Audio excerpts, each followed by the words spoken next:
আজকের গল্প কালো রাতে কালী। সন্ধ্যার অন্ধকারে ছোট্ট বালক রবি জঙ্গলের পথে হারিয়ে যায়। চারিদিকে কেবল পেঁচার ডাক আর পাতা শব্দ। ভয় আর কাঁপুনিতে সে একা দাঁড়িয়ে। হঠাৎ দূরে দেখা যায় জল জল করছে এক চোখ।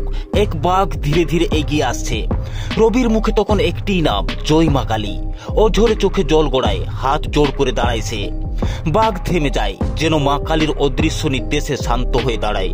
তারপর ঘুরে জঙ্গলের ভেতরে মিলিয়ে যায়। গ্রামের লোকজন দৌড়ে এসে দেখে রবি বেঁচে আছে। সে কাঁদতে কাঁদতে বলে, এক কালীমা বাঘের কানে কিছু বলেছিলেন। সবাই অবাক, কারণ সেই সময়ই মন্দিরে চলছিল কালী পুজো।